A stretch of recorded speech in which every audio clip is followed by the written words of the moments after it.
Pakistani customers को कुछ suggestions हैं कि उनको जो पैनिक सेल्स हो रही थी उसको रोकना पड़ेगा।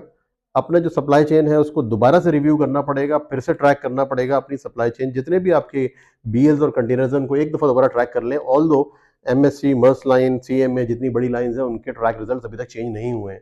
जो हम लोगों ने कार्गोज अपने बुक किए हुए थे मिडल ईस्ट से, उसको टाइम बीइंग आप लोगों को थोड़ा साइड पे रखना पड़ेगा। सोचना पड़ेगा कि क्या आया हमें लोकल माल कुछ खरीदने की ज़रूरत है, आया हमें किसी और रीजन्स की तरफ बढ़ने की ज़रूरत है और अपनी सप्लाई चेन को वापस रीइंस्टेट करने के लिए वहाँ पर ऑर्डर्स देने की ज़रूरत है।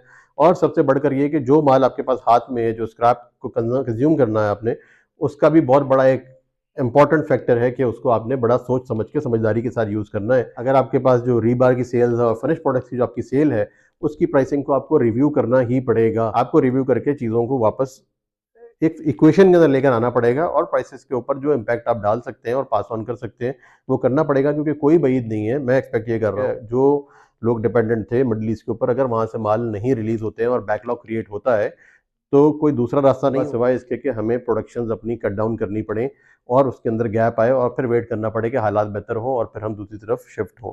तो ओवरऑल मुझे ऐसा लगता है कि अभी जो अच्छा, अब आसान बात तो ये है, हमारी सोच में ये आता है कि मिडल ईस्ट बंद हो गया, बाकी जगहों से चीज़ें चलती रहेंगी। बट जिस तरीके से मैं वर्किंग कर रहा हूँ, लोगों से बात कर रहा हूँ, पता ऐसा ऐसा ये चल रहा है कि इवन यूरोपियन, यूके और बाकी के सेलर्स भी कंफर्टेबल नहीं है अभी ऑफर्स देने के लिए और ऑर्डर्स बुक करने के लिए, क्योंकि शिपिंग लाइंस कब क्या अनाउंस कर देंगी, कितना वॉर सरचार्ज होगा। एट दी एंड जो कार्गोज वहाँ से आने हैं उन्होंने भी तो कोई रूट पकड़ना है, उनके ऊपर भी वॉर सरचार्ज लगाने के बाद और फ्रेट बढ़ाने के बाद क्या सिचुएशन आएगी, वो अभी कुछ सी एंड एफ प्राइसेस देने के उसके अंदर है ही नहीं।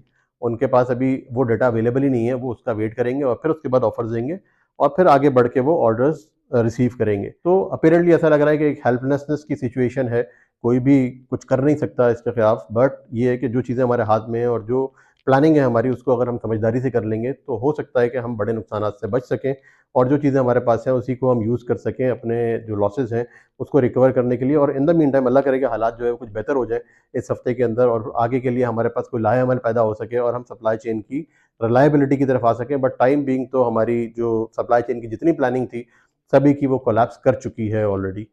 जो आगे फर्दर अपडेट्स आती रहेंगी वो मैं आपको अपडेट करता रहूँगा। Thank you very much.